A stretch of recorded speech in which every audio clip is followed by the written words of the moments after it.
I never knew my mother kept secrets until I found the necklace. A delicate silver chain with an old locket, left for me without a word. The moment I touched it, a strange heaviness settled over me. And then, I saw her not as my mother, but as the girl she once was.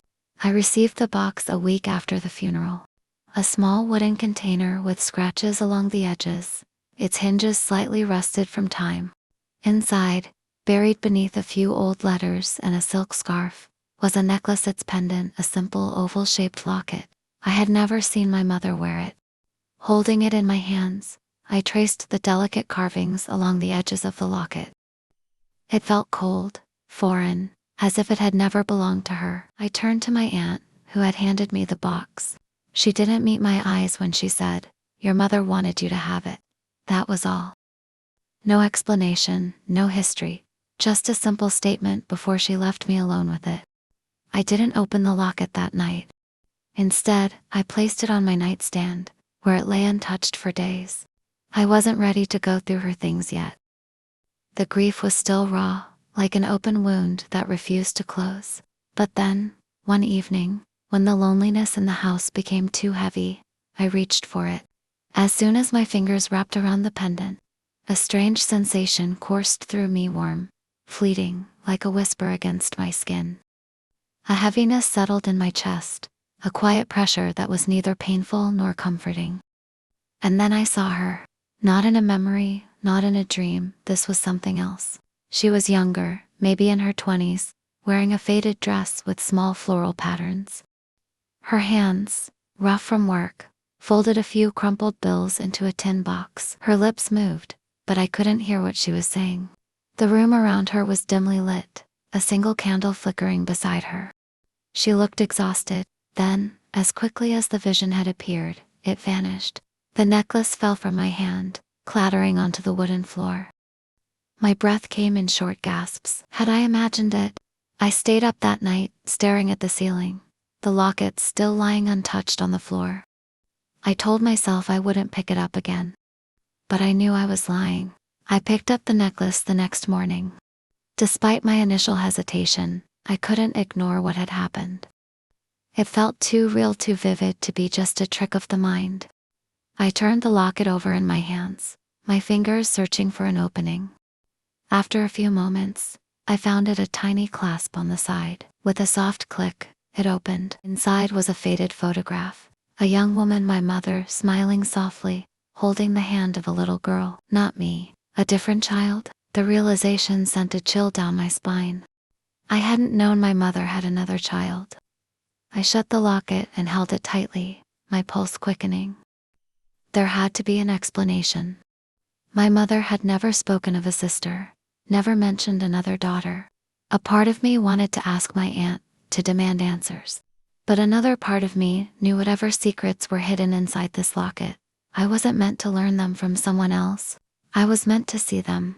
So that night, when the house was silent, I slipped the necklace around my neck. At first, nothing happened. I sat there, waiting, feeling foolish. But then, slowly, that strange heaviness returned. My eyelids grew heavy, my breathing slowed. The air around me shifted, and suddenly, I wasn't in my bedroom anymore. I saw her again, my mother, sitting at a small wooden table, counting money. A child sat beside her, swinging her legs. The girl's voice was soft, hesitant. "Do we have enough this time?" My mother hesitated before answering. Almost, she ran her fingers through the girl's hair, offering a tired smile. The girl didn't look convinced. Then, the vision changed. A door slammed. My mother flinched. A man's voice filled the small space, angry, slurred. I couldn't see his face, but I could see my mother's reaction. She pulled the little girl closer to her chest. She was afraid. I tried to move, to step forward, to reach out, but my body wasn't my own. I could only watch. The man shouted again. My mother spoke, her voice low, pleading. The little girl buried her face in her mother's shoulder. And then, just as suddenly as it had begun, the vision disappeared. I was back in my room. My hands were shaking. I had never seen my mother afraid before. But now, I knew she had spent years hiding that fear from me. And the little girl, she was gone. I couldn't sleep. The vision played in my mind over and over: the little girl, the fear in my mother's eyes, the man's voice. I didn't want to believe what I had seen, but deep down, I knew it was real. By morning, the weight of it was unbearable. I needed answers. In the kitchen, my Aunt Margaret was making tea, moving with the quiet, mechanical motions of someone lost in thought. I hesitated for a moment before finally speaking. I asked her if my mother, Evelyn, had ever had another child. The question made her pause, her hand, midstir, stilled for just a second before she placed the spoon down carefully. She didn't look at me when she spoke, only sighed and asked why I wanted to know. I told her the truth, had found something in my mother's things, something that made me wonder. She was silent for a long time before finally saying the name, Lillian. My chest tightened. My mother had a daughter before me. I barely found my voice to ask what had happened. She didn't answer right away, and when she did, it was only to tell me that Lillian had died. I waited for her to say more, but she didn't. She only gave me a look, one that told me there was more to the story, but it wasn't hers to tell. I could have pushed for details, but I already knew where I would find the truth. That night, I put on the necklace again. As soon as the weight of the pendant rested against my skin, I was pulled back. The scene unfolded before me: my mother, Evelyn, standing by a window, her arms wrapped around herself. The little girl, Lillian, sat on the floor, playing quietly with the worn cloth doll. Then the door burst open. The man stumbled inside, unsteady, his movements rough and unpredictable. Even without hearing his words, I could see the tension in my mother's shoulders as she turned to face him. She must have told him he was drunk. His response was cruel, laced with something bitter. Lillian flinched, clutching her doll tighter. My mother moved, placing herself between them, her expression calm but firm. She must have told him not in front of the child. The man didn't care. His movements sharpened. I saw the way his hands curled into fists, how his breath came heavy and uneven. My mother must have told him to leave, or maybe she begged him to lower his voice. He didn't listen. His hand shot out, grabbing her wrist. She tried to pull away, but he held on tighter. She must have told Lillian to go. The little girl hesitated, her eyes wide with fear. But after another word from my mother's stern, urgent, she turned and ran to the small bedroom, shutting the door behind her. She must have heard everything.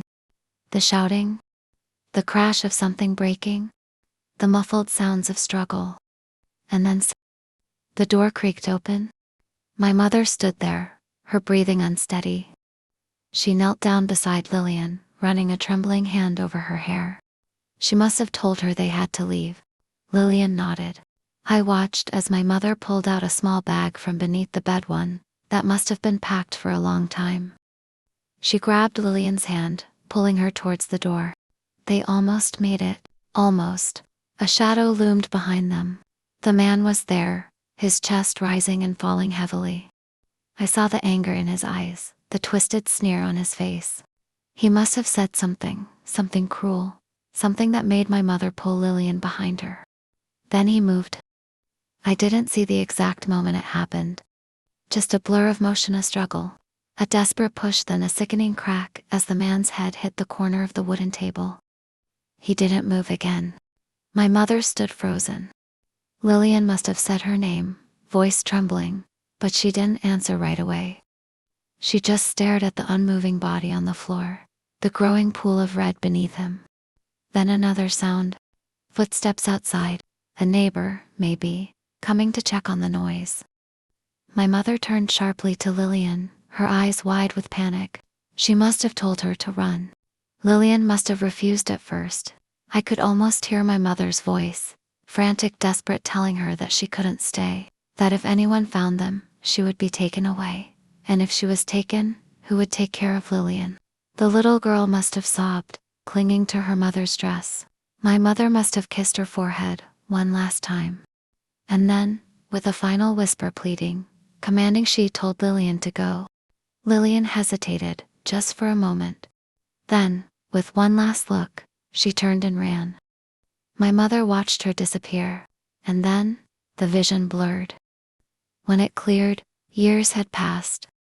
My mother stood alone in front of a grave, her face hollow with grief. Lillian's name was carved into the stone. She had never made it. She had been found days later, alone and weak, too fragile to survive. My mother had saved her from one fate, only for her to fall into another. She had carried that guilt every day of her life. I gasped as I was pulled back into my own world, my hands gripping the bedsheets. The vision was gone, but its weight remained, pressing against my chest. Lillian had existed, and my mother had lost her twice. I understood now why my mother had been so protective, why she had always told me to be careful, why she had never worn the necklace. Because it wasn't just a piece of jewelry. It was a reminder, a weight she had carried until the day she died. And now, it was mine. I didn't put on the necklace again. Not that night, not the night after. The truth sat heavy in my chest, pressing against my ribs like a weight I couldn't shake. Lillian had been real. My mother had carried that pain in silence, never once letting me see the cracks. I wanted to ask my aunt more about it, Tiff. She had known everything, if she had ever tried to bring it up with my mother. But every time I saw her, the words lodged in my throat. What would I even say? That I had seen it all, lived it through my mother's eyes. That I had felt the fear, the guilt, the grief she had buried deep enough that no one, not even me, had ever suspected. Margaret must have noticed my quietness, but she didn't press.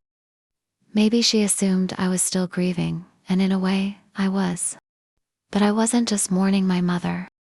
I was mourning the sister I never knew. I couldn't stop thinking about her. About the way my mother had looked at her, the way she had tried so desperately to save her. The way she must have woken up every day after, carrying the unbearable truth that she had failed. And then, there was the other question. Why had she left the necklace to me? I turned the locket over in my hands, running my thumb along the edges. The photograph inside the one of my mother and Lillian felt like it belonged to another world. A world I had only glimpsed through fragments of memory. Had she wanted me to know? Or had she simply been unable to let go of the one piece of Lillian she had left? I had to do something. The next morning, I found myself standing in front of a gravestone. Not my mother's. Lillian's. The ground was damp beneath my feet, the earth still soft from the rain the night before. The headstone was simple, weathered with age, the name barely legible beneath my fingertips. I hadn't even known where she was buried. I had spent hours searching through records, making phone calls to people who barely remembered her name. It was like she had been erased. Forgotten? I swallowed against the lump in my throat. I told her I was sorry, that I hadn't known. That if I had, maybe things would have been different.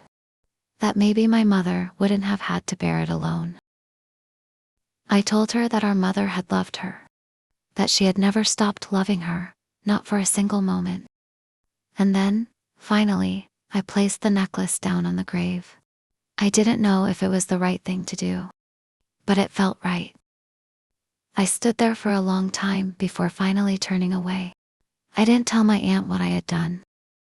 But something in me felt lighter. For the first time in weeks, I slept without dreams, without memories that weren't mine. The necklace was gone, but the weight it had carried, the truth it had revealed would always be with me. And maybe that was enough. Maybe it was finally time to move forward, for me, for my mother, for Lillian.